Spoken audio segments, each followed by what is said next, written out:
E tinha dois tipos de gnósticos. Tinha aquele que falava assim: já que a carne ela não presta, então eu tenho que prejudicar ela. Alguns não comia, alguns não bebia, porque falava o seguinte: se o prazer da carne é comer, é beber, eu não vou dar prazer à carne.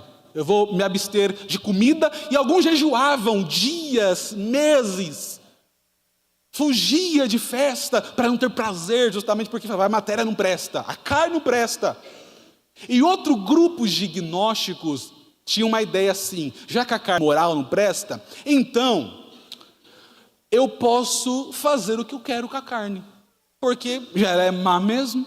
Então aí tinha um grupo de gnóstico que caía para a imoralidade, fazia o que queria com a sua carne, com o seu corpo. Dentro deste grupo, um outro grupo muito forte surge nos primeiros anos da igreja, é chamado de docetismo.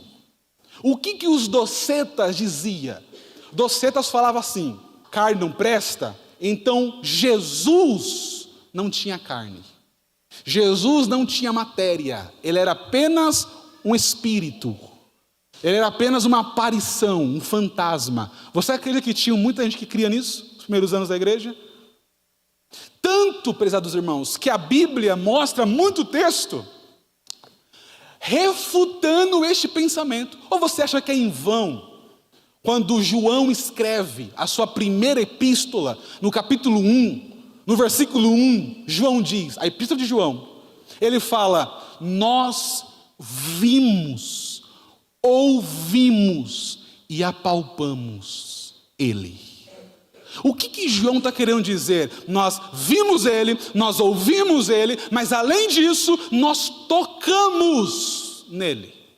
Porque ele faz questão, João faz questão de falar que tocou em Jesus, para falar, ele tinha carne.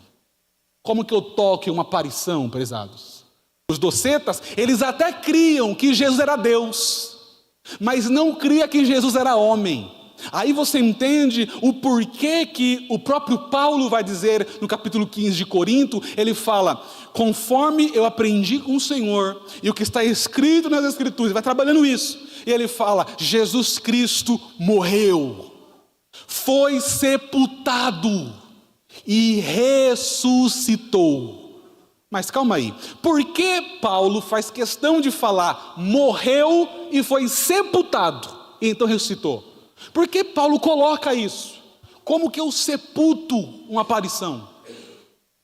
A ideia de sepultamento não é apenas você colocar na cova alguém. Tem todo o ritual de purificação, de limpeza. Como que eu faço isso com o Espírito?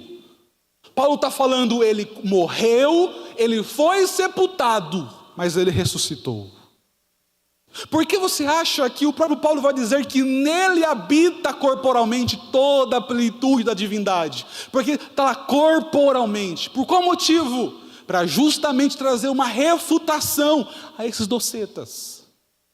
Outro ponto, porque você acha que João diz no capítulo 1, o verbo estava com Deus, o verbo era Deus, só que chega no ponto que ele fala, e o verbo se fez carne, e habitou no meio de nós.